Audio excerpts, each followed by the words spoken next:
There will be mercy to whoever stole my hymnal if you'll just return it. I was actually doing the look at the very strongest part of my glasses over Pastor Fry's shoulder, read his hymnal type thing there for a while, until he moved it all the way over here, and then I was lost. So I did my best. That second hymn, I've never heard of it before in my life, so I just sort of sat there and smiled at everybody else. So that's how we did it. Please turn with me to Deuteronomy chapter 25. Deuteronomy chapter 25. And I will warn you ahead of time, you need to get a deep seat in the saddle. Whatever other terminology you want to come up with, make sure your safety belt is securely tightened, whatever, I don't know. But we have some difficult material to deal with. I assume this will probably be the last section like this that we deal with, and then to wrap up this study, we will look at the blessings and cursings passages. Now, of course, the cursings passages are almost as difficult in many ways. But this last section, I've seen it coming for a long time. And but thankfully, in consideration and preparation, just this afternoon, I saw how something fit together. So hopefully might be able to come up with something that is useful to everyone. But once again, you might say, well, why not just skip it? Why not just well, because obviously one of the desires that I have is that when those of you who are here regularly, when you engage in conversation, when you seek to give a reason for the hopes within you, I want you to have a certain level of confidence that comes from the fact that we didn't dodge the tough stuff. We met it head on. We've already dealt with some very difficult passages before. This is sort of one of the last ones. And so you run into it, you've heard it, and you can look at someone honestly and say, well, you know, we've preached on that passage in our church. Because I can guarantee you, though the first section may have gotten preached on a few times, I didn't bother looking on sermon audio, but I just get a feeling I wouldn't find much in the way of sermons on the second section of what we're going to look at this evening. But what do I have in mind? Well, Deuteronomy chapter 25, beginning at verse 5. When brothers live together and one of them dies and has no son, the wife of the deceased shall not be married outside the family to a strange man. Her husband's brother shall go into her and take her to himself as wife and perform the duty of a husband's brother to her.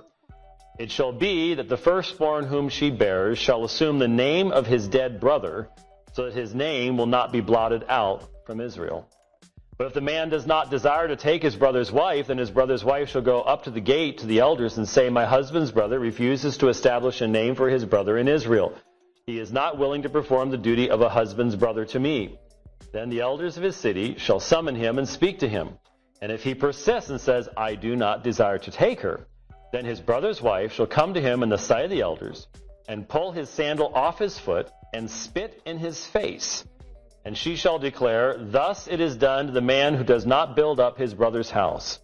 In Israel, his name shall be called the house of him whose sandal is removed. Now, this text is not overly unfamiliar to us because it reminds us, brings us back to this issue of the Levirate law, the concept that goes back to other texts we've looked at, and that is that the continuation of family lines was extremely important for what reason? Well, the land of Israel was attached to families. One of the great sins of Israel under the prophets would be the destruction of this way in which the land was supposed to be passed down in families.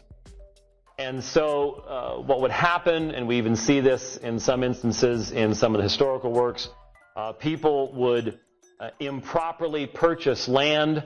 They would take advantage of death situations and things like this, and they would start to gather together land and control that land. And if you were willing to do that to others, then obviously many of those same people who are gathering this land together would probably not be the ones who would be overly generous. They would be the ones who would be reaping out to the corners of their fields, and the whole system that was designed, again, to be based upon the people of God acting as covenant members, seeking the best of others before themselves, that system would be undercut. And so it was very important for the families to continue. And so if there was a marriage and a man dies without a child, then the law indicated that the brother was to provide an offspring. In fact, that he would assume the name of his dead brother. It shall be that the firstborn whom she bears shall assume the name of his dead brother, so that his name will not be blotted out from Israel. So the idea was that this would provide the continuation of the family and would keep the land appropriately divided amongst the people of Israel.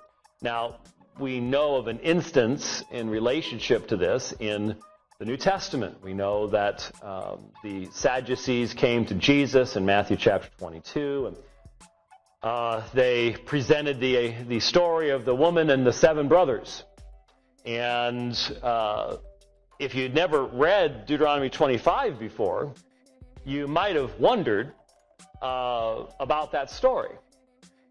Most of the time, when a preacher will preach on that particular story in Matthew, they'll give some background to the Levirate law and stuff like that. But when you think about it, very rarely does someone point out that it was considered a great shame amongst the people of Israel to not fulfill your duty in this way. Because I've often said, looking at that story as it was presented to Jesus, of the 7 brothers, each one dying, by the time you got to brother 3 or 4, man, I'm out of town. I'm leaving. This is not looking good. But there was a reason why that wasn't the case, and it can be seen here, and that is if the brother does not wish to do this, then the woman goes to the elders at the gate of the city, and he is, in essence, shamed. And in fact, specifically, in Israel, his name shall be called the house of him whose sandal is removed. So in other words, there was an abiding